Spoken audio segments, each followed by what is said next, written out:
Les murmures de la baie.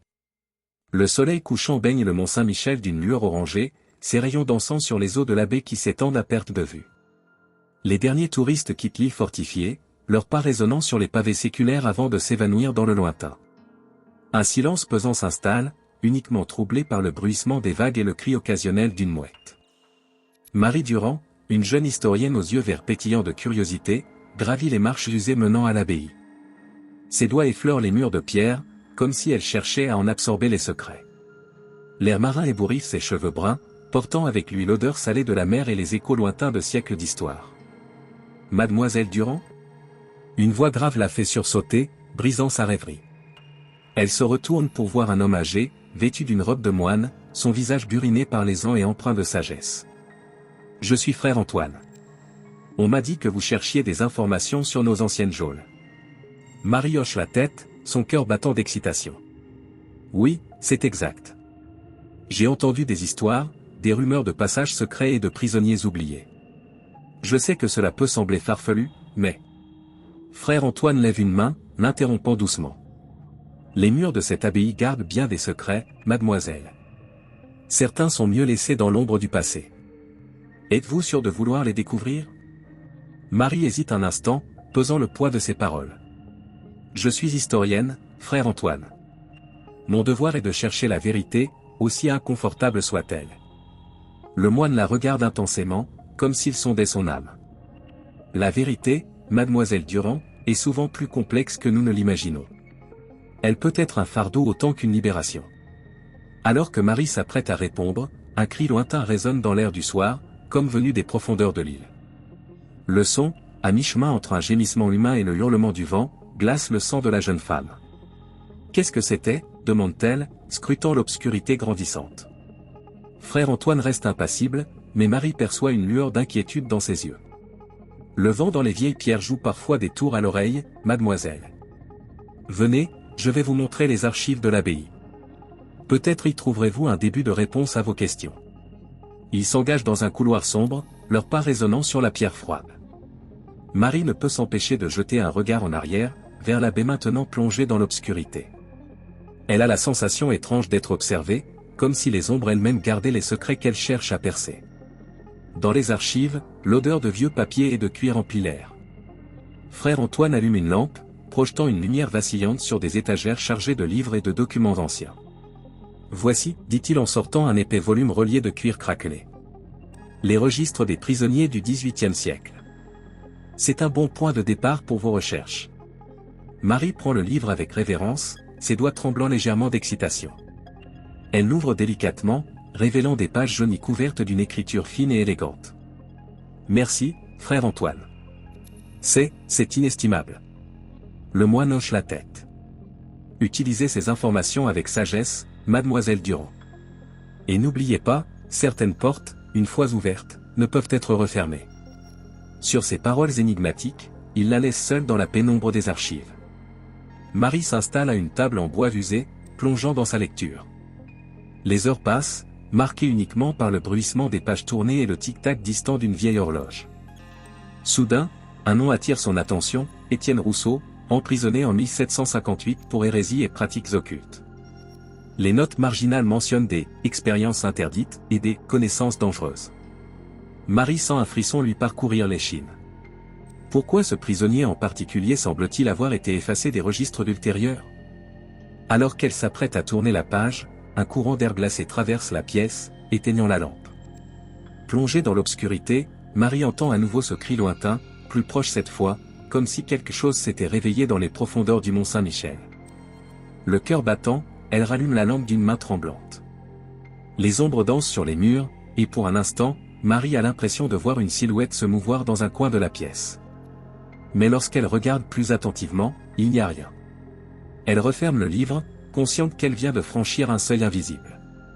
Les secrets du mont Saint-Michel commencent à se dévoiler, et Marie Durand se trouve au cœur d'un mystère plus profond et plus dangereux qu'elle n'aurait jamais pu l'imaginer. Les ombres du passé. L'aube pointe à peine sur le mont Saint-Michel lorsque Marie Durand s'éveille dans sa petite chambre à l'auberge du village. Les événements de la veille tourbillonnent dans son esprit, mêlant excitation et appréhension.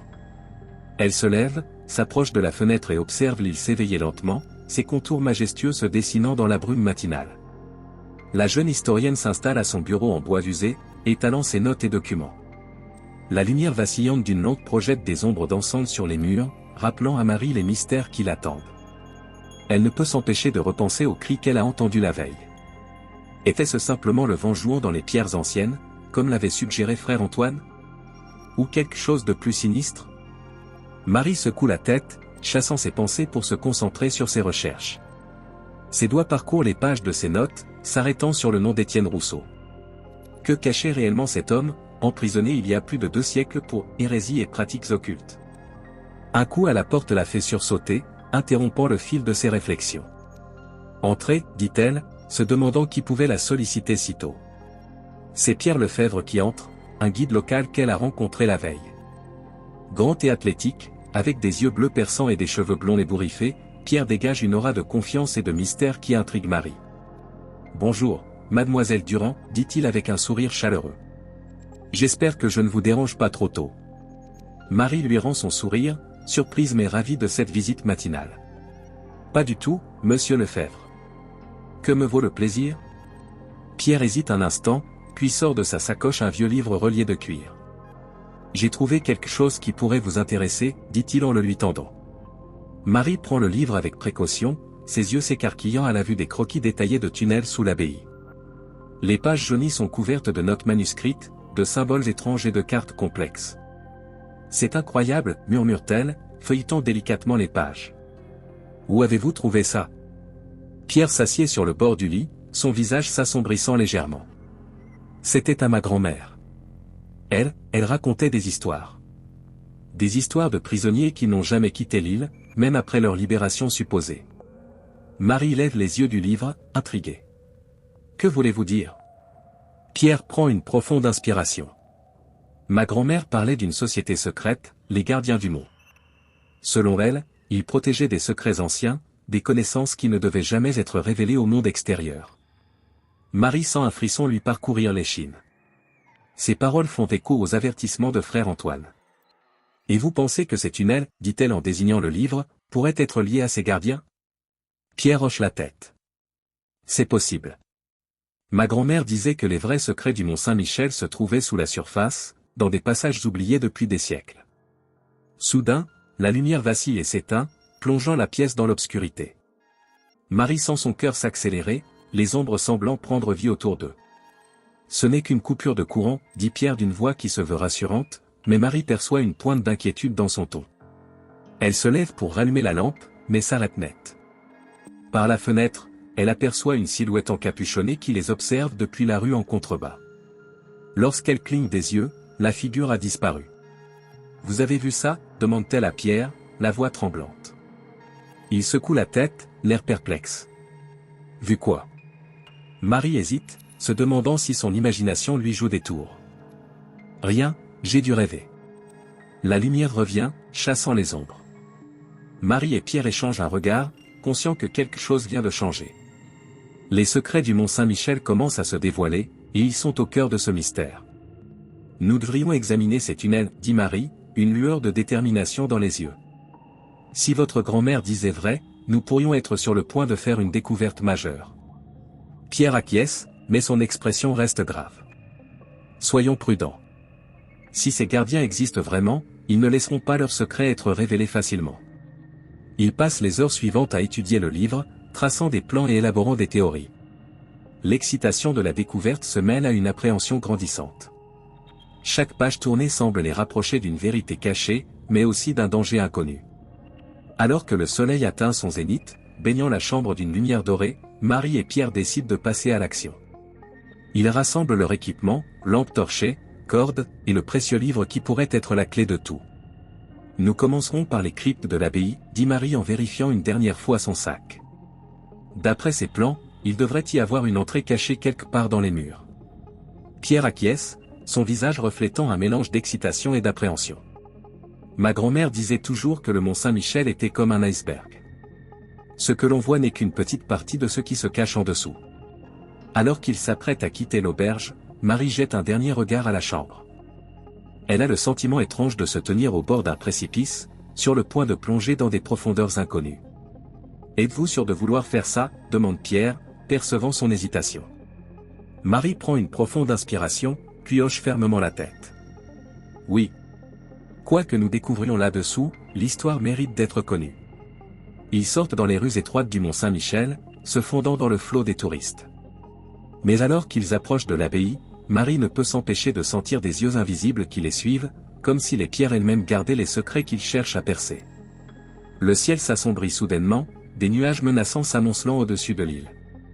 Un coup de tonnerre lointain résonne, faisant écho au tumulte qui agite le cœur de Marie.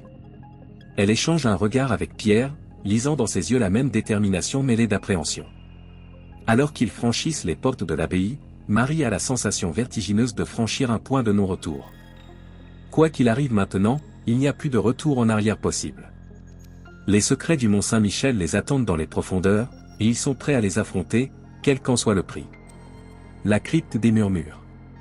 L'obscurité enveloppe Marie et Pierre alors qu'ils se faufilent dans les couloirs sombres de l'abbaye du Mont-Saint-Michel. Leurs pas résonnent sur la pierre froide, chaque écho semblant murmurer les secrets séculaires de ce lieu sacré. L'air est chargé d'humidité et d'une odeur âcre de pierre mouillée, rappelant à Marie la proximité de la mer qui entoure l'île. « Êtes-vous sûr que c'est par ici » chuchote Marie, son cœur battant la chamade. Elle sent la sueur perler sur son front, mélange d'excitation et d'appréhension. Pierre hoche la tête, consultant le vieux livre à la lueur vacillante de sa lampe torche. Ses doigts parcourent délicatement les pages jaunies, traçant les lignes d'une carte complexe. Selon ses plans, il devrait y avoir une entrée secrète juste, ici. Il s'arrête devant un mur apparemment ordinaire. Les pierres grises et usées par le temps ne semblent en rien différentes de celles qui les entourent. Marie passe sa main sur la surface rugueuse, cherchant un indice, un mécanisme caché. « Peut-être que nous nous trompons, murmure-t-elle, une pointe de déception dans la voix. Pierre secoue la tête, déterminé. « Non, ça doit être ici. Ma grand-mère ne se trompait jamais sur ces choses-là. » Il examine attentivement le mur, ses yeux scrutant chaque détail. Soudain, il s'arrête. « Là. Vous voyez cette pierre ? Elle est légèrement ensaillie. » Marie se penche pour mieux voir. Effectivement, une pierre semble dépasser de quelques millimètres. Vous pensez que c'est le mécanisme d'ouverture ? Pierre acquiesce. Il n'y a qu'un moyen de le savoir. Il prend une profonde inspiration et appuie fermement sur la pierre.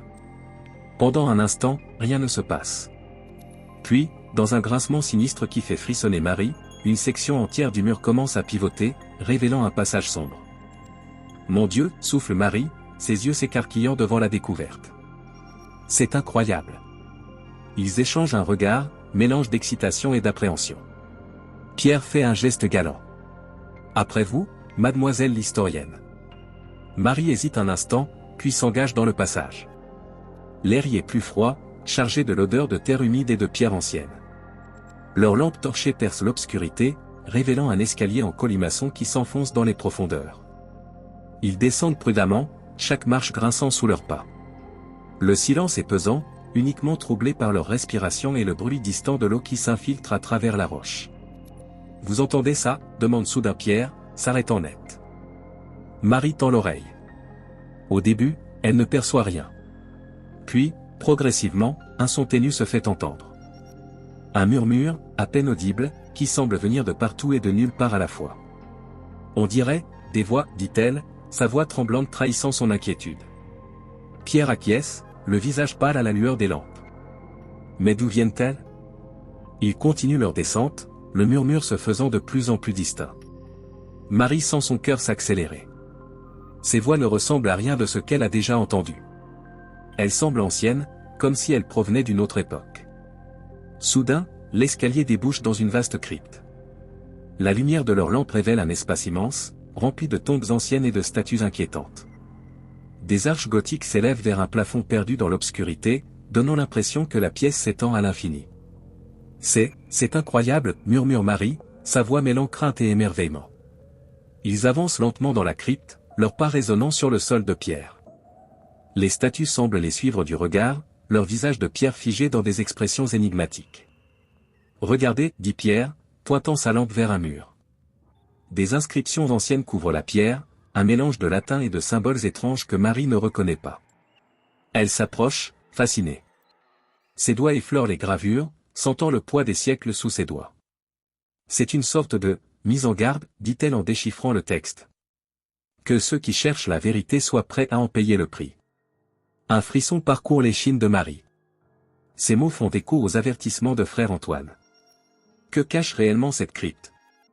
Alors qu'ils explorent plus avant, le murmure qu'ils avaient entendu plus tôt s'intensifie. Il semble maintenant venir des murs eux-mêmes, comme si les pierres chuchotaient des secrets oubliés depuis longtemps. « Vous entendez ça ?» demande Marie, sa voix tremblante. Pierre acquiesce, le visage pâle. On dirait que ça raconte une histoire. Ils tendent l'oreille, essayant de comprendre les mots murmurés. C'est un mélange confus de voix, certaines semblant supplier, d'autres menacer. Marie sent un frisson lui parcourir l'échine. Ces voix portent le poids de siècles de souffrance et de secrets. Soudain, un bruit sourd attire leur attention. Une dalle de pierre au centre de la crypte commence à bouger, glissant lentement sur le côté. Marie et Pierre reculent instinctivement, leurs langues braquées sur l'ouverture qui se forme. Une main squelettique émerge du trou noir, agrippant le bord de la dalle. Marie étouffe un cri, son cœur battant à tout rompre dans sa poitrine. « Mon Dieu !» murmure Pierre, sa voix à peine audible. La main est suivie d'un bras, puis d'une épaule. Lentement, une silhouette émerge de l'obscurité. Mais au lieu du cadavre animé qu'il redoutait, c'est un vieil homme émacié qui se y sort du passage. Son visage est creusé par les ans, ses yeux d'un bleu perçant semblant briller d'une lumière intérieure. Il porte des vêtements usés et déchirés, comme s'il avait passé des années sous terre. « Qui êtes-vous » balbutie Marie, partagée entre la peur et la curiosité. L'homme les regarde longuement, son regard semblant sonder leurs âmes.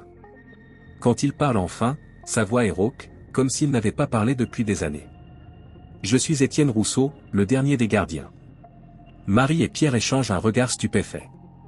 Étienne Rousseau, le prisonnier mentionné dans les vieux registres, celui qui avait été emprisonné pour hérésie et pratiques occultes il y a plus de 2 siècles.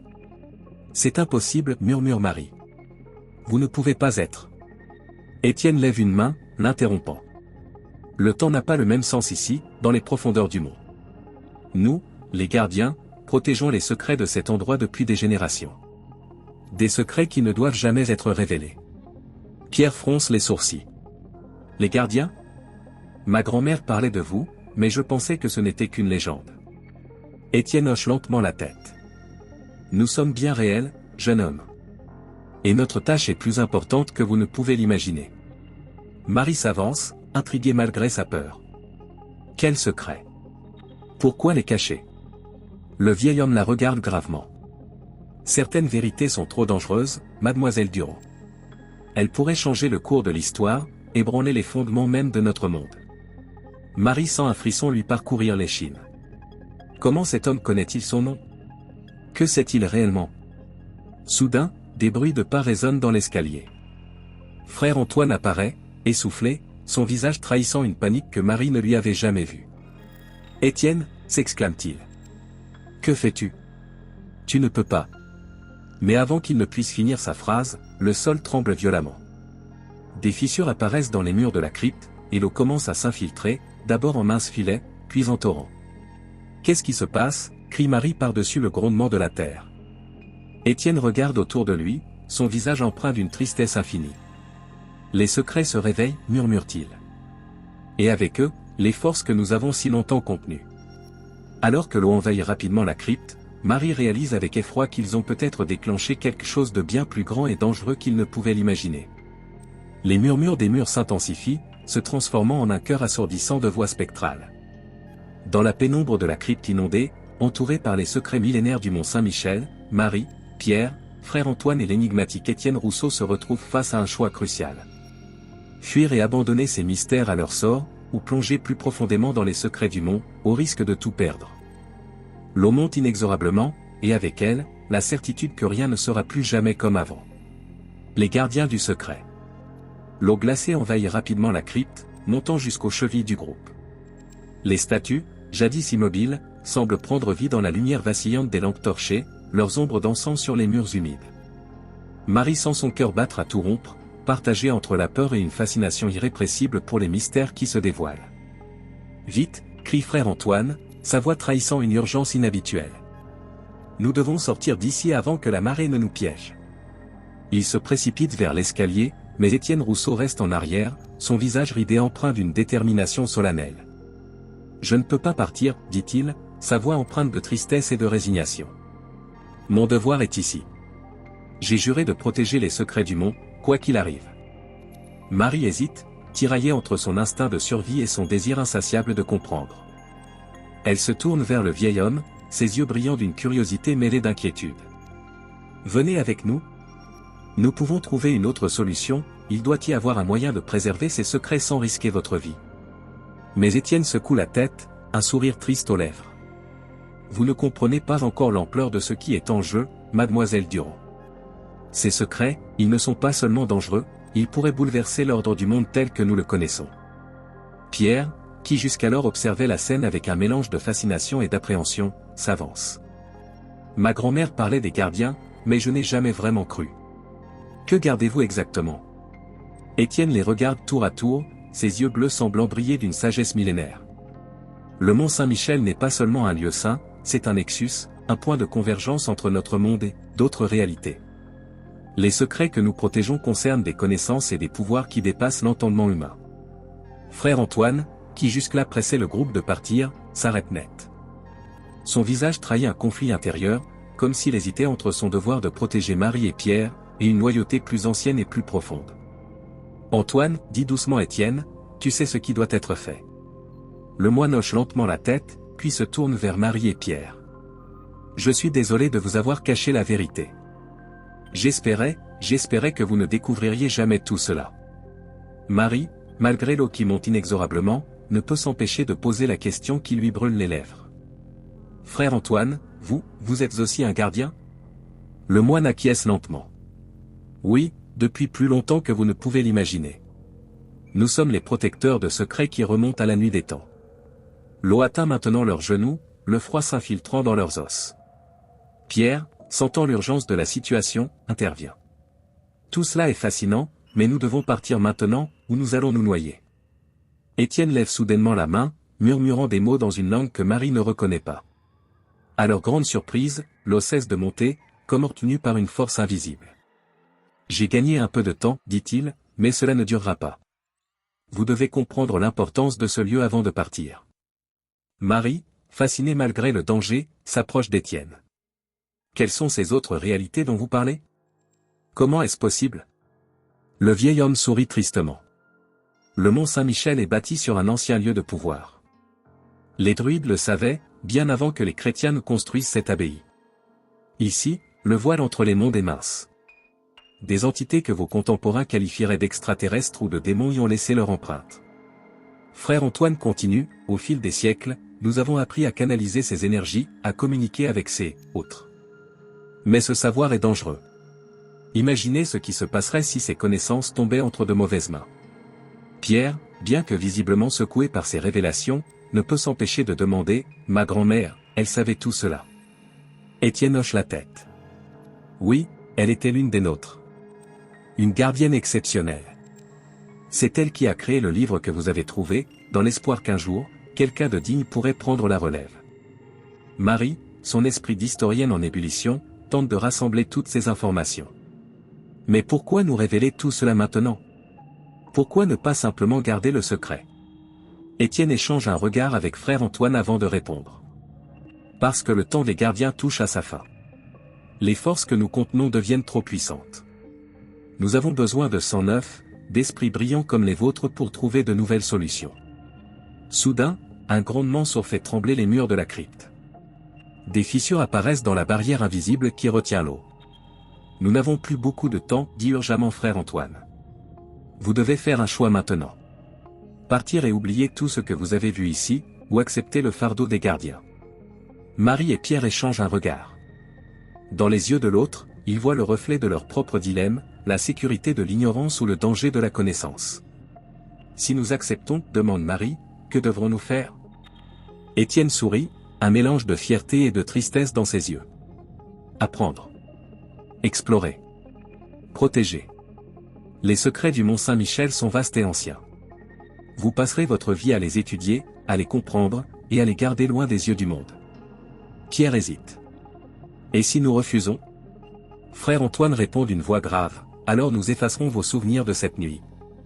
Vous repartirez avec l'impression d'avoir vécu une aventure excitante, mais sans aucun souvenir précis de ce que vous avez découvert ici. Le grondement s'intensifie. Des gouttes d'eau commencent à percer la barrière magique d'Étienne. Le temps presse. Marie prend une profonde inspiration. Toute sa vie, elle a cherché la vérité, poussée par une soif de connaissance insatiable. Maintenant qu'elle se trouve au bord d'un gouffre de mystère, peut-elle vraiment faire marche arrière? J'accepte, dit-elle d'une voix ferme. Je veux devenir une gardienne. Tous les regards se tournent vers Pierre. Le jeune homme semble en proie à un conflit intérieur, pesant le pour et le contre de cette décision qui changera sa vie à jamais.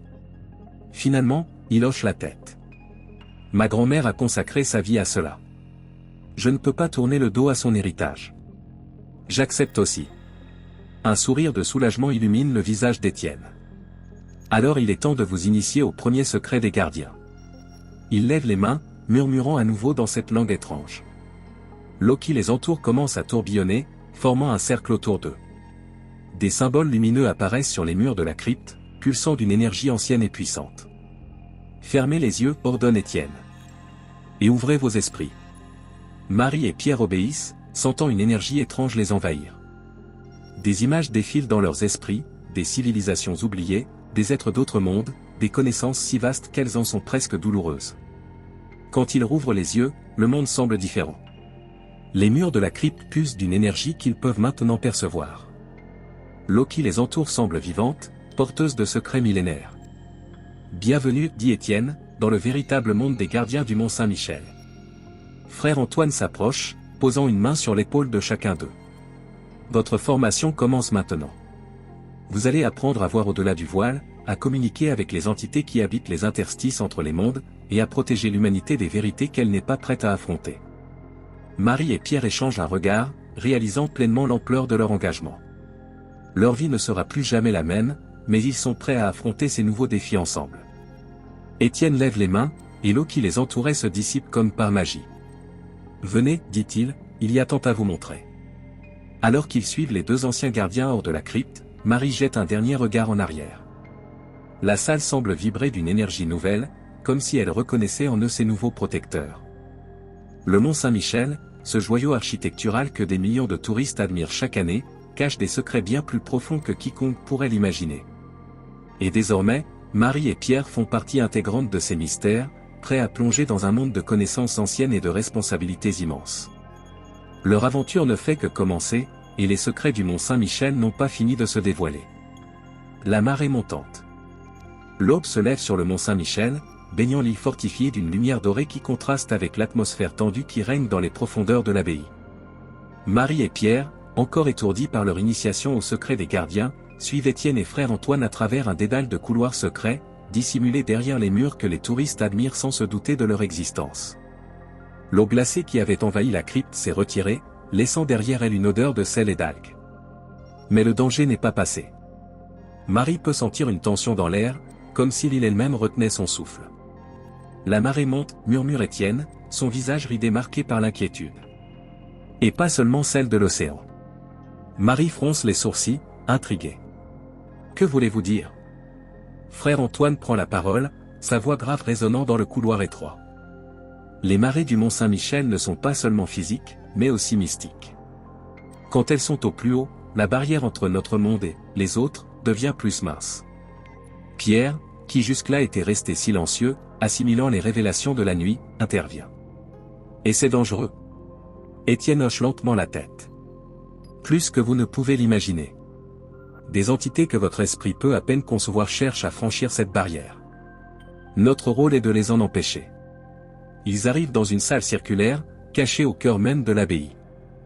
Des symboles étranges couvrent les murs, pulsant d'une lueur bleutée. Au centre, un bassin d'eau claire reflète le plafond voûté. Voici la chambre des marées, annonce Étienne. C'est ici que nous surveillons et contrôlons les flux mystiques qui traversent le mont. Marie s'approche du bassin, fascinée. L'eau semble vivante, des courants invisibles créant des motifs complexes à sa surface. C'est magnifique, murmure-t-elle. Frère Antoine la rejoint, son visage grave reflété dans l'eau. C'est aussi terriblement dangereux. Regardez. Il passe sa main au-dessus du bassin, et l'eau s'agite. Des images se forment à sa surface, des créatures étranges, des paysages impossibles, des visions qui défient l'entendement humain. Ce que vous voyez là, explique-t-il, ce sont des aperçus des autres mondes, des réalités parallèles qui coexistent avec la nôtre. Le mont Saint-Michel est un point de convergence, un lieu où ces réalités se frôlent. Pierre, les yeux écarquillés, observe les images qui dansent sur l'eau. Et ces choses, elles veulent venir dans notre monde? Étienne acquiesce gravement. Certaines oui. D'autres sont simplement curieuses. Mais toutes représentent un danger potentiel pour notre réalité. Un seul être traversant la barrière pourrait avoir des conséquences catastrophiques. Marie, son esprit d'historienne en ébullition, ne peut s'empêcher de poser la question qui lui brûle les lèvres. Cela s'est-il déjà produit? Le silence qui suit est lourd de sens. Frère Antoine et Étienne échangent un regard, comme s'ils pesaient le pour et le contre de révéler certaines informations. Finalement, Étienne prend la parole. Oui, il y a eu des incidents au fil des siècles. Des moments où notre vigilance a faibli, où des entités ont réussi à franchir la barrière. Frère Antoine continue, vous avez sûrement entendu parler de certains événements inexpliqués dans l'histoire, des phénomènes que la science ne peut expliquer. Beaucoup sont le résultat de ces intrusions. Marie et Pierre échangent un regard, réalisant soudain l'ampleur de la tâche qui les attend en tant que nouveaux gardiens. Soudain, l'eau du bassin s'agite violemment. Des vagues se forment à sa surface, éclaboussant le sol de la chambre. Les symboles sur les murs se mettent à pulser plus rapidement, leur lueur s'intensifiant.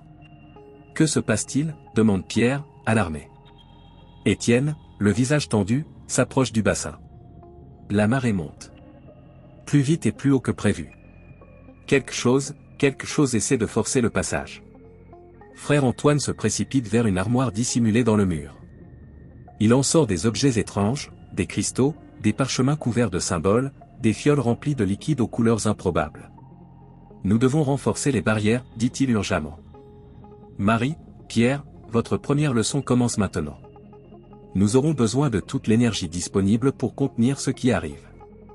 Marie sent son cœur s'accélérer, un mélange d'excitation et de peur faisant trembler ses mains. Que devons-nous faire? Étienne leur tend à chacun un cristal. Concentrez-vous. Visualisez une barrière, un mur infranchissable. Laissez l'énergie du mont couler à travers vous et dans le cristal. Pierre ferme les yeux, serrant le cristal dans sa main. Marie l'imite, sentant une étrange chaleur se répandre dans son corps. C'est comme si elle pouvait soudain percevoir les courants d'énergie qui parcourent l'île, les flux mystiques qui s'entrecroisent autour du mont. L'eau du bassin bouillonne maintenant, des formes étranges se dessinant à sa surface. Marie entrevoit des tentacules, des yeux brillants, des silhouettes qui défient toute description. Frère Antoine et Étienne se placent de part et d'autre du bassin, leurs mains tendues au-dessus de l'eau agitée. Ils commencent à réciter une incantation dans une langue que Marie ne reconnaît pas, mais dont chaque syllabe semble résonner dans ses os. La pièce tremble, les murs eux-mêmes semblant vibrer sous la pression des forces en jeu. Marie sent une résistance, comme si quelque chose d'immense poussait contre la barrière qu'il tente de maintenir. « Tenez bon !» crie Étienne par-dessus le vacarme. « Nous ne devons pas laisser la barrière céder. » Marie serre les dents, concentrant toute sa volonté dans le cristal qu'elle tient. Elle peut presque voir la barrière dans son esprit, une membrane translucide qui sépare leur monde des horreurs qui cherchent à le pénétrer. Pierre, à côté d'elle, a le visage crispé par l'effort. « Je ne sais pas combien de temps je peux tenir, murmure-t-il. Ensemble, lui dit Marie, tendant sa main libre vers lui. Nous sommes plus forts ensemble. Leurs mains se joignent, et soudain, Marie sent leur énergie se combiner, se renforcer mutuellement. La barrière dans son esprit devient plus solide, plus brillante. Les minutes s'étirent, chacune semblant durer une éternité. La pression contre la barrière est intense, presque insupportable. Marie a l'impression que son esprit va se briser sous l'effort. Puis, aussi soudainement que cela avait commencé, tout s'arrête. L'eau du bassin redevient calme, les symboles sur les murs cessent de pulser. Un silence assourdissant tombe sur la chambre des marées. Marie ouvre lentement les yeux, épuisée mais incroyablement vivante. Elle regarde Pierre, voyant dans ses yeux le même mélange d'émerveillement et d'épuisement. Étienne s'approche d'eux, un sourire fatigué mais fier sur son visage ridé. « Vous avez réussi. Pour votre première fois, c'était impressionnant. » Frère Antoine hoche la tête, approbateur. Vous avez un don naturel, tous les deux. C'est rassurant de savoir que la prochaine génération de gardiens est si prometteuse. Marie regarde autour d'elle, réalisant pleinement pour la première fois l'importance de ce qu'ils viennent de faire. Nous avons vraiment empêché quelque chose de traverser? Quelque chose d'un autre monde? Étienne acquiesce gravement. Oui, et ce n'était qu'un avant-goût de ce qui vous attend en tant que gardien. Les marées mystiques du Mont Saint-Michel sont imprévisibles et puissantes. Nous devons toujours être prêts. Pierre, encore essoufflé, pose la question qui brûle les lèvres de Marie. Et si un jour nous échouons? Si quelque chose réussit à traverser? Le silence qui suit est lourd de sens. Frère Antoine et Étienne échangent un regard sombre avant que ce dernier ne réponde. Alors nous devrons être prêts à affronter les conséquences. C'est pourquoi votre formation est si importante. Vous devez non seulement apprendre à maintenir les barrières, mais aussi à faire face à ceux qui pourraient les franchir. Marie sent le poids de cette responsabilité peser sur ses épaules. Elle regarde Pierre, voyant dans ses yeux la même détermination qui l'anime. Ensemble, ils hochent la tête, prêts à relever ce défi incroyable. Alors que le soleil se lève sur le mont Saint-Michel, baignant l'île d'une lumière nouvelle, Marie et Pierre comprennent que leur vie a irrémédiablement changé.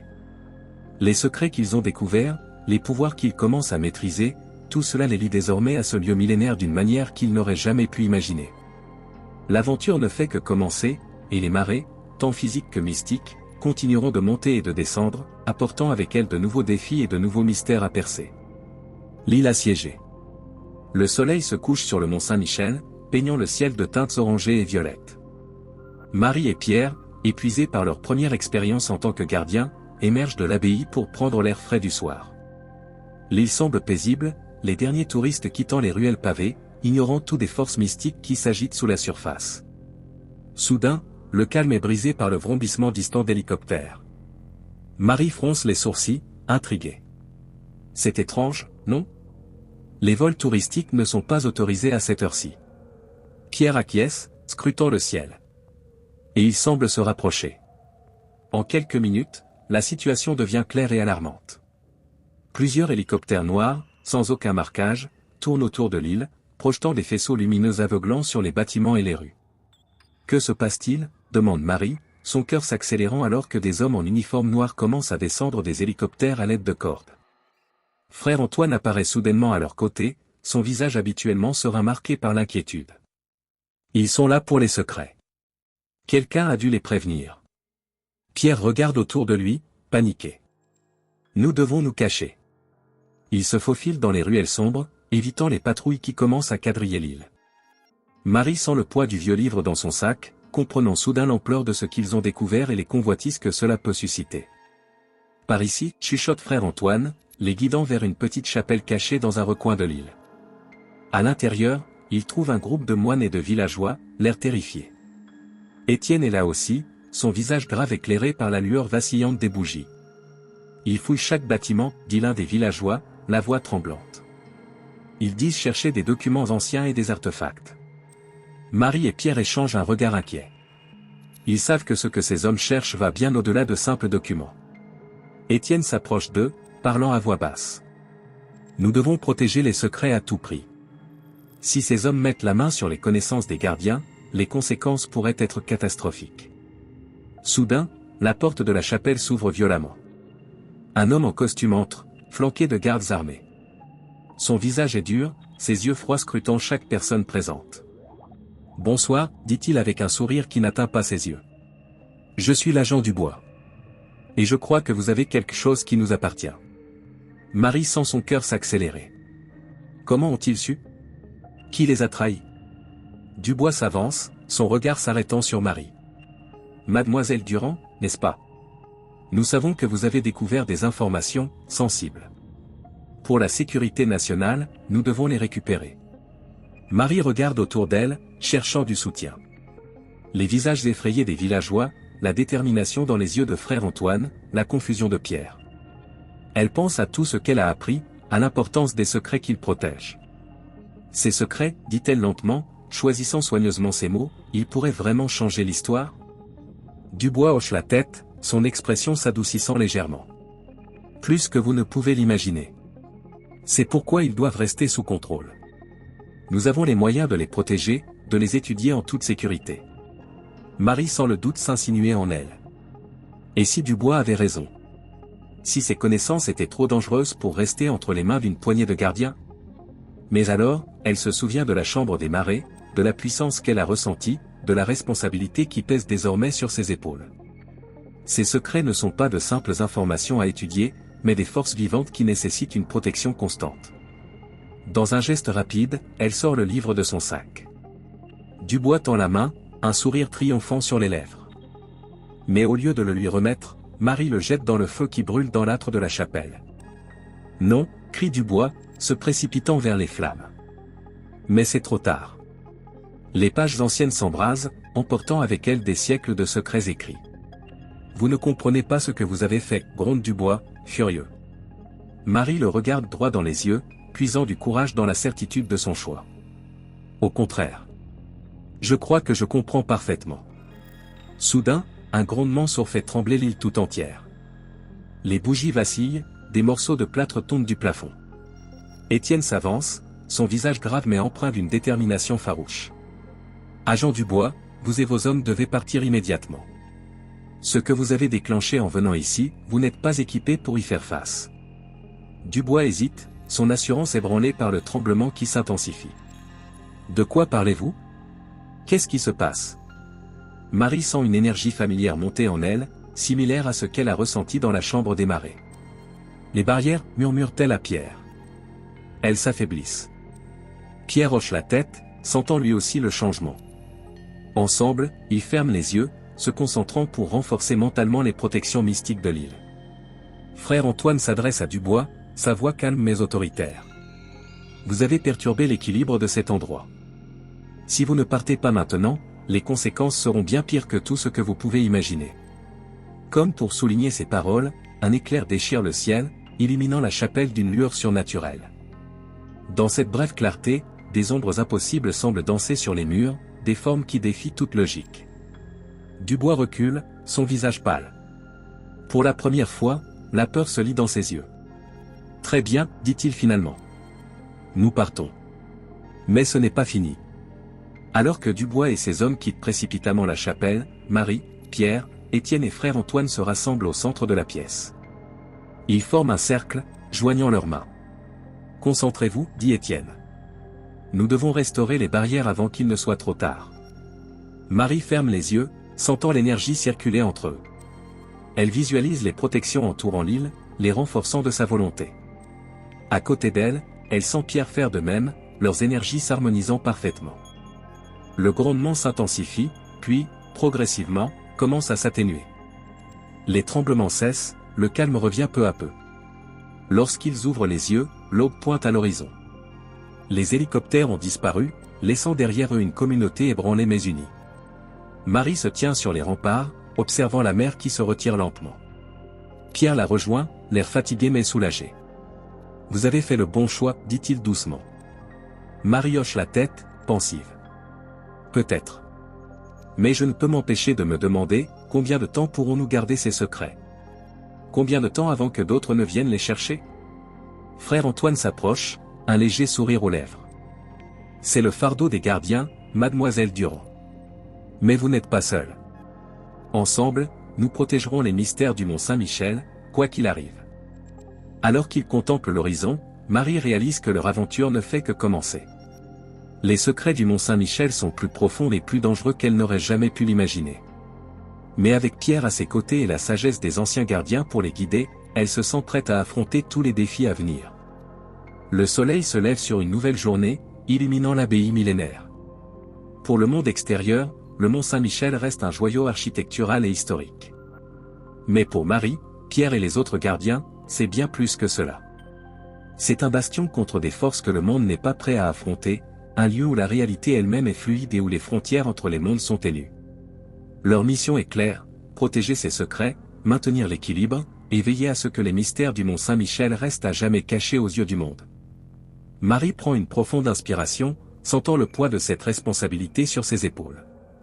Elle échange un regard avec Pierre, y trouvant la même détermination qui l'anime. Ensemble, ils font face à l'horizon, prêts à affronter les défis à venir. Étienne s'approche d'eux, son visage marqué par la fatigue mais empreint de fierté. « Vous avez fait preuve d'un grand courage cette nuit, dit-il doucement. Mais ce n'est que le début. Votre formation doit s'intensifier. » Frère Antoine acquiesce. Les forces que nous avons repoussées cette nuit reviendront. Et la prochaine fois, elles seront plus fortes, plus déterminées. Marie fronce les sourcils. Ces hommes, l'agent du bois, qui sont-ils exactement? Étienne soupire, son regard se perdant dans le lointain. Ils font partie d'une organisation secrète au sein du gouvernement. Ils chassent les mystères, les anomalies, tout ce qui défie l'explication rationnelle. Pendant des siècles, nous avons réussi à leur cacher l'existence des gardiens et la véritable nature du Mont Saint-Michel. Mais maintenant, ils savent, termine Pierre, sa voix trahissant son inquiétude. Frère Antoine pose une main rassurante sur l'épaule de Pierre. Oui, mais ils ne comprennent pas. Ce qu'ils ont vu cette nuit les a ébranlés. Cela nous donne un avantage, mais aussi une responsabilité accrue. Marie hoche la tête, comprenant les implications. Nous devons être plus vigilants que jamais. Exactement, confirme Étienne. Et nous devons approfondir vos connaissances et vos capacités. Il y a tant à apprendre, tant de secrets à maîtriser. Alors que le soleil monte dans le ciel, baignant l'île d'une lumière dorée, Marie sent une détermination nouvelle l'envahir.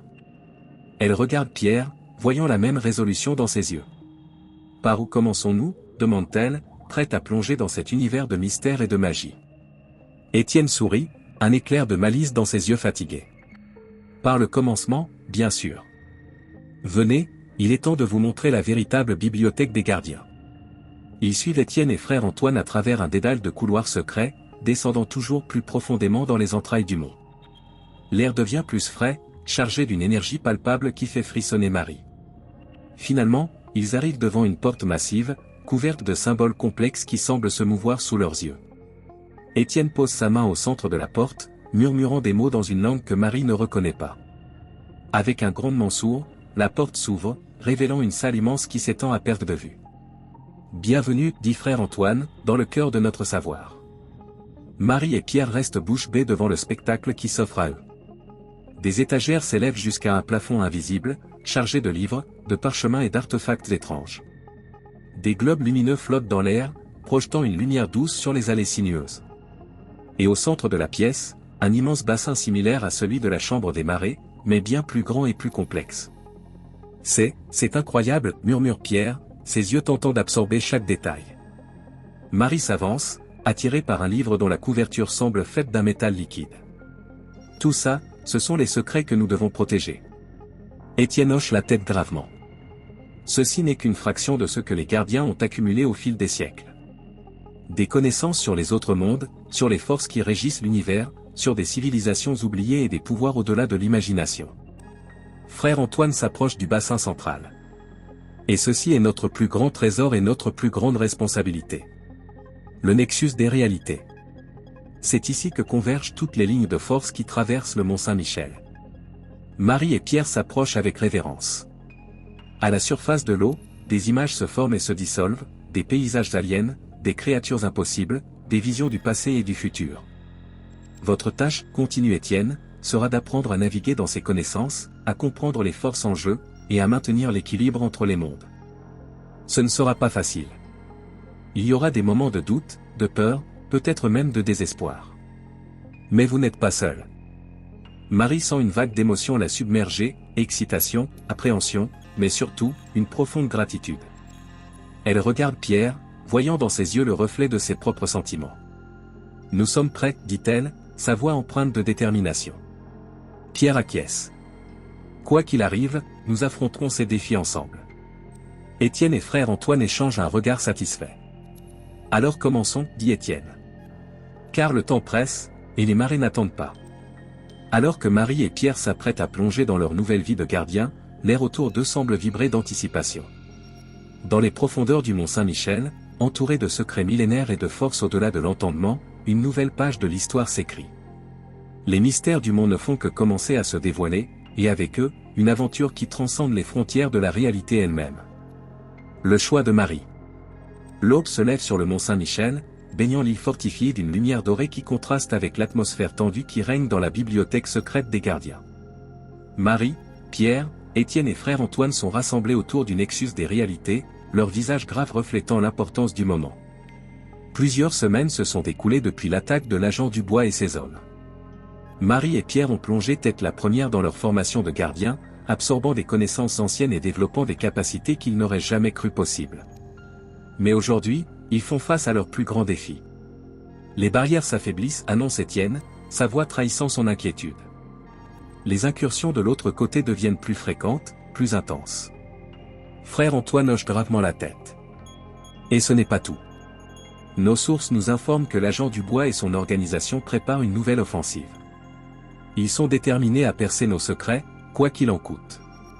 Marie observe la surface du Nexus, où des images troublantes se forment et se dissolvent rapidement, des créatures cauchemardesques rôdant aux frontières de notre réalité, des agents en noir se préparant à l'assaut, des visions d'un futur incertain où le voile entre les mondes se déchire. Que pouvons-nous faire ? Demande Pierre, sa voix trahissant un mélange de détermination et d'appréhension. Étienne soupire profondément. Il existe une solution. Mais elle comporte de grands risques. Tous les regards se tournent vers le vieil homme. Marie sent son cœur s'accélérer, pressentant que ce qui va suivre changera tout. Le nexus des réalités n'est pas seulement un outil de surveillance, explique Étienne. C'est aussi une source de pouvoir immense. Avec la bonne incantation, il serait possible de renforcer considérablement les barrières entre les mondes. Mais, encourage Marie, sentant la tension monter dans la pièce. Frère Antoine prend la parole, son visage grave. Mais cela nécessiterait un sacrifice. Quelqu'un devrait ancrer son essence même au Nexus, devenant à la fois gardien et prisonnier de la barrière. Un silence pesant s'abat sur la bibliothèque. Marie sent le poids de cette révélation peser sur ses épaules. Elle regarde Pierre, voyant dans ses yeux un mélange de peur et de résolution. « Je le ferai, dit Pierre, sa voix à peine plus haute qu'un murmure. « Non, intervient Marie, son cœur se serrant à l'idée de perdre son ami. Il doit y avoir une autre solution. » Étienne secoue tristement la tête. « J'ai cherché, Marie. Pendant des années, j'ai cherché. Mais le temps nous est compté. Si nous n'agissons pas maintenant, les conséquences seront catastrophiques. » Marie ferme les yeux, son esprit tourbillonnant de pensées et d'émotions. Elle repense à tout ce qu'elle a appris ces dernières semaines, à la responsabilité immense qui pèse sur les épaules des gardiens. Elle pense à sa vie d'avant, à ses rêves d'historienne, à sa quête de vérité qui l'a menée jusqu'ici. Quand elle rouvre les yeux, une détermination nouvelle brille dans son regard. « Je le ferai, dit-elle d'une voix ferme. Je m'ancrerai au Nexus. »« Marie, non, » s'exclame Pierre, son visage pâlissant d'horreur. Mais Marie lève une main, l'interrompant doucement. « Pierre, tu as ta grand-mère, ta famille. Moi, toute ma vie, j'ai cherché un but, une raison d'être. Je crois que je l'ai trouvé ici, avec les gardiens. Si je peux protéger le monde, protéger ceux que j'aime en faisant ce sacrifice, alors ça en vaut la peine. » Étienne s'approche de Marie, posant une main ridée sur son épaule. « Es-tu sûr, mon enfant ? Une fois fait, il n'y aura pas de retour en arrière. » Marie hoche la tête, sentant une étrange paix l'envahir malgré la gravité de sa décision. « Je suis sûr. » Frère Antoine s'avance, tenant un ancien grimoire. « Alors nous devons commencer. Le rituel doit être effectué au crépuscule, quand la barrière entre les mondes est la plus fine. Les heures qui suivent sont un tourbillon de préparatifs. Marie passe du temps avec Pierre, partageant des souvenirs et des promesses silencieuses. Elle écrit des lettres à sa famille, expliquant du mieux qu'elle peut sa décision sans révéler les secrets qu'elle a juré de protéger. Alors que le soleil commence à descendre sur l'horizon, teignant le ciel de teintes orangées et violettes, le petit groupe se rassemble autour du nexus des réalités. L'air vibre d'une énergie palpable, comme si l'univers lui-même retenait son souffle. Étienne et frère Antoine commencent à réciter l'incantation, leur voix s'élevant et s'entrelaçant dans une mélodie ancienne et puissante. Le nexus s'illumine, des vagues d'énergie pure ondulant à sa surface. Marie s'avance, son cœur battant la chamade met son esprit en paix. Elle jette un dernier regard à Pierre, lui adressant un sourire rassurant. « Prends soin d'eux, murmure-t-elle. Protège les secrets. Je serai toujours là, d'une certaine façon. » Puis, prenant une profonde inspiration, elle plonge ses mains dans le nexus. L'effet est immédiat et saisissant. Marie sent son essence même être tirée dans les profondeurs mystiques du bassin. Des images défilent devant ses yeux à une vitesse vertigineuse, des mondes étranges, des créatures impossibles, des vérités cosmiques au-delà de toute compréhension humaine. Elle sent son corps physique se dissoudre, son esprit s'étendant pour englober l'île entière, puis au-delà. Elle devient la barrière, le voile entre les mondes, gardienne éternelle des secrets du Mont Saint-Michel. Dans la bibliothèque, Pierre, Étienne et frère Antoine observent avec un mélange d'émerveillement et de chagrin le corps de Marie qui s'évanouit lentement, se transformant en pure énergie qui s'intègre au Nexus. Un flash de lumière aveuglante emplit la pièce, puis tout redevient calme. Le Nexus pulse doucement, et pour ceux qui savent écouter, on peut presque entendre l'écho lointain du rire de Marie. Pierre s'approche du bassin, les larmes aux yeux. « Au revoir, Marie » murmure-t-il. « Et merci. » Étienne pose une main sur l'épaule de Pierre. Elle n'est pas partie, pas vraiment. Elle fait maintenant partie intégrante du Mont Saint-Michel, sa gardienne éternelle. Frère Antoine acquiesce solennellement. Et grâce à son sacrifice, les barrières sont plus fortes que jamais. Les secrets sont en sécurité. Alors que la nuit tombe sur le Mont Saint-Michel, une nouvelle ère commence pour les gardiens. L'île semble vibrer d'une énergie nouvelle, protégée par le sacrifice de Marie. Dans les ruelles pavées, les touristes continuent leur visite, inconscients des forces mystiques qui les entourent et de l'héroïne silencieuse qui veille désormais sur eux. Pierre regarde par la fenêtre, observant les lumières qui s'allument une à une sur l'île. Il sent une présence rassurante l'envelopper, comme si Marie lui envoyait un dernier message. « Je continuerai ton œuvre », promet-il doucement. Les secrets du Mont Saint-Michel seront protégés, quoi qu'il arrive. Et quelque part, dans les replis mystiques de la réalité, Marie sourit, gardienne éternelle des mystères qui défient l'imagination. Les marées du destin. L'aube se lève sur le Mont Saint-Michel, baignant l'île d'une lumière dorée qui semble presque surnaturelle. Pierre se tient sur les remparts, observant la mer qui se retire lentement. Cela fait 1 an jour pour jour que Marie s'est sacrifiée pour renforcer les barrières entre les mondes, et son absence se fait toujours cruellement sentir. Pourtant, dans l'air frais du matin, Pierre peut presque sentir sa présence. Un souffle de vent caresse son visage, comme un murmure réconfortant venu d'au-delà du voile.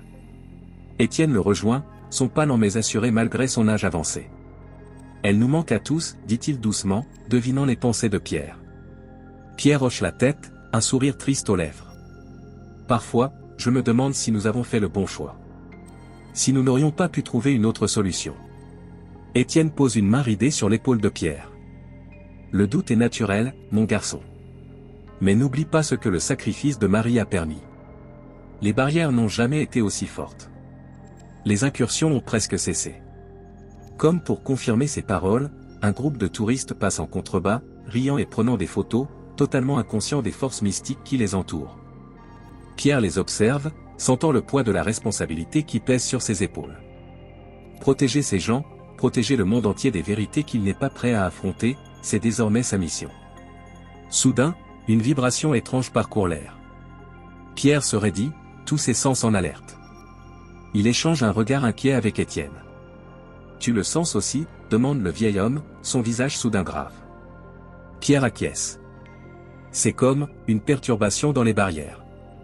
Mais c'est différent de tout ce que j'ai ressenti jusqu'à présent. Sans un mot de plus, il se précipite vers la bibliothèque secrète des gardiens. Frère Antoine les y attend déjà, penché sur le nexus des réalités dont la surface s'agite de façon inhabituelle.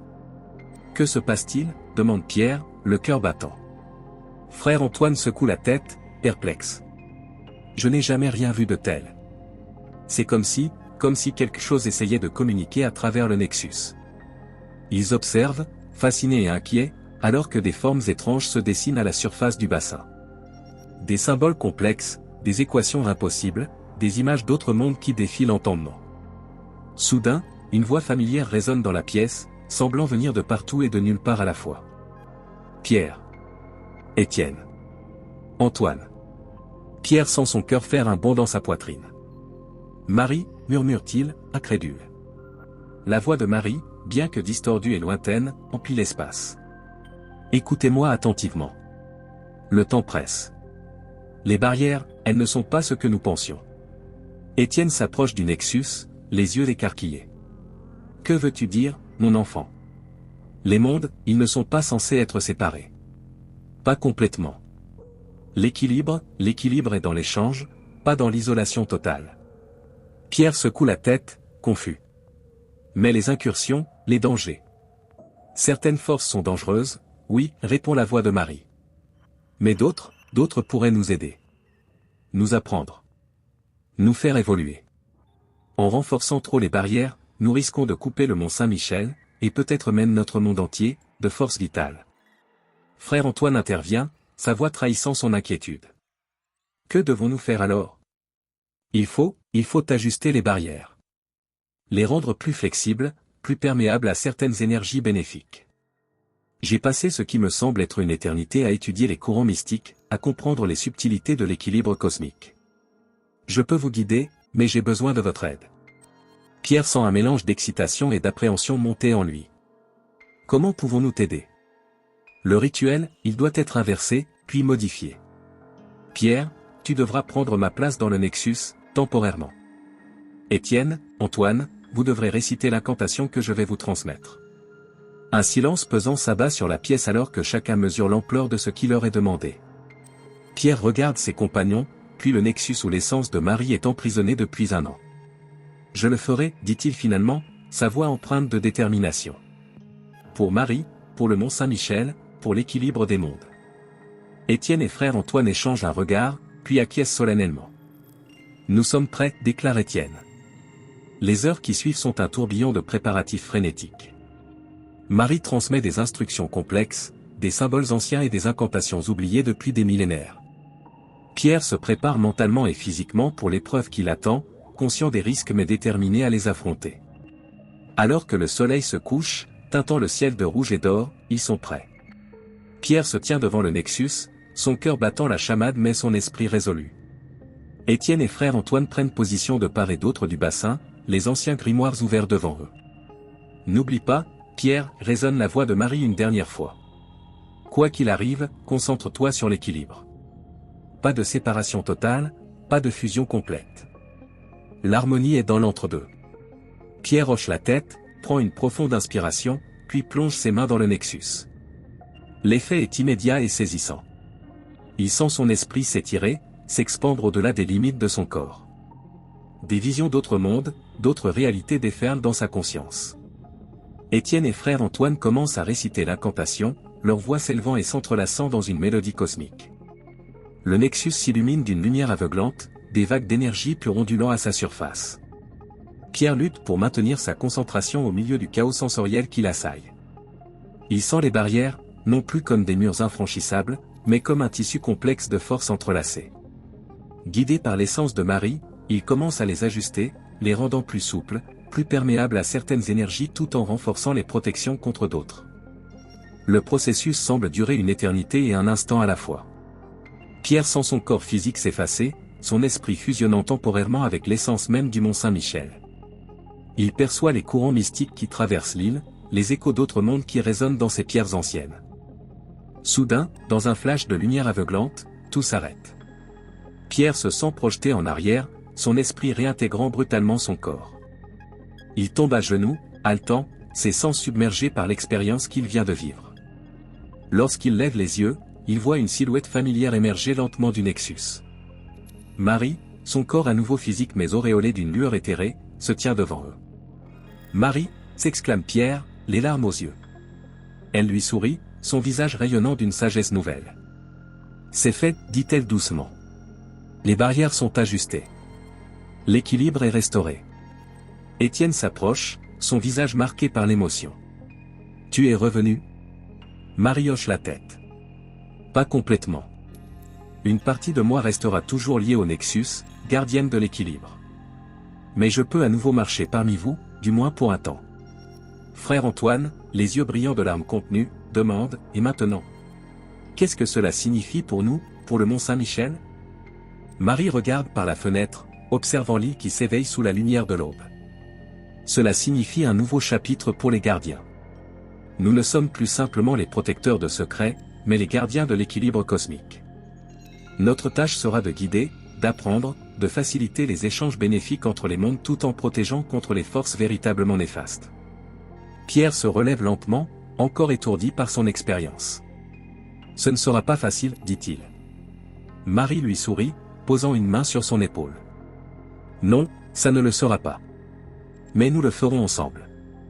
Et nous ne sommes pas seuls.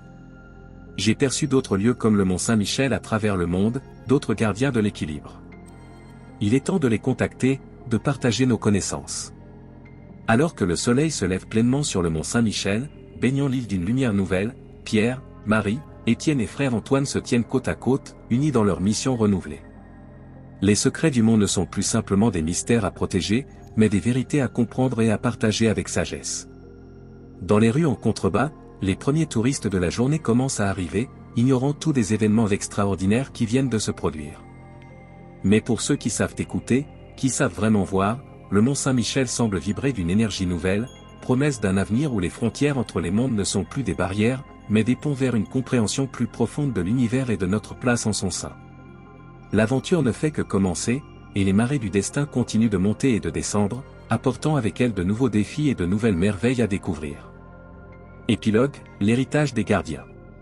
Quelques mois ont passé depuis les événements extraordinaires qui ont transformé la nature même de la mission des gardiens du mont Saint-Michel.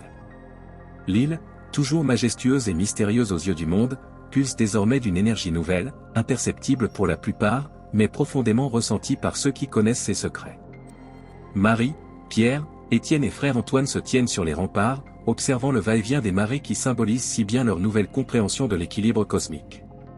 Leur petit groupe s'est agrandi, rejoint par de nouveaux apprentis gardiens, attirés par l'appel subtil du mont et ses mystères. Qui aurait cru, dit Pierre avec un sourire, que notre quête pour protéger des secrets nous mènerait à une telle ouverture sur l'univers? Marie acquiesce, son regard portant loin au-delà de l'horizon visible. C'est l'ironie du destin. En cherchant à isoler et à cacher, nous avons découvert la nécessité de connecter et de partager. Étienne, dont les yeux brillent d'une sagesse renouvelée, ajoute, mais toujours avec prudence et discernement. Le monde n'est pas encore prêt pour toutes les vérités que nous gardons. Frère Antoine hoche la tête. Notre rôle est plus crucial que jamais. Nous sommes les gardiens de l'équilibre, les médiateurs entre les mondes. Alors qu'ils parlent, un léger scintillement dans l'air attire leur attention. Pour un œil non averti, ce ne serait qu'un effet de la lumière sur la brume marine. Mais les gardiens reconnaissent les signes d'une fenêtre, s'ouvrant brièvement vers un autre plan d'existence. Marie s'avance, tendant la main vers la manifestation éthérée. Ses doigts semblent effleurer un voile invisible, envoyant des ondulations à travers l'air. Un message de nos alliés, murmure-t-elle, ses yeux se fermant pour mieux percevoir la communication. Pendant un moment, seul le bruit des vagues et le cri lointain des mouettes brisent le silence. Puis Marie rouvre les yeux, un mélange d'excitation et d'appréhension sur son visage. Il semblerait que notre travail ne fait que commencer, annonce-t-elle. D'autres nexus à travers le monde s'éveillent. L'équilibre cosmique est en mouvement, et nous devons être prêts à guider ce changement. Pierre pose une main sur l'épaule de Marie, son visage reflétant sa détermination. Nous sommes prêts.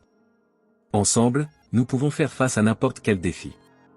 Étienne sourit, fier de voir la nouvelle génération de gardiens embrasser pleinement leur destin. Le mont Saint-Michel a toujours été un phare dans la nuit, un point de repère pour les voyageurs. Maintenant, il devient un phare pour l'humanité tout entière, même si elle l'ignore encore. Frère Antoine ajoute doucement, et nous serons là pour allumer ce phare, pour guider l'humanité vers une compréhension plus profonde de sa place dans l'univers. Alors que le soleil commence à se coucher, baignant le mont Saint-Michel dans une lumière dorée, nos héros contemplent l'avenir qui s'ouvre devant eux. Un avenir rempli de mystères à explorer, de vérités à découvrir, et d'un équilibre délicat à maintenir entre les mondes. L'aventure qui a commencé dans les geôles oubliées du mont Saint-Michel a ouvert la voie à une saga cosmique dont l'ampleur dépasse l'imagination. Mais pour Marie, Pierre, et leurs compagnons gardiens, ce n'est que le début d'un voyage extraordinaire à travers les marées du destin. Car tant que le mont Saint-Michel se dressera fièrement face à la mer, ses secrets seront gardés, ses mystères explorés, et l'équilibre entre les mondes maintenu par ceux qui ont choisi de consacrer leur vie à cette noble mission. Fin.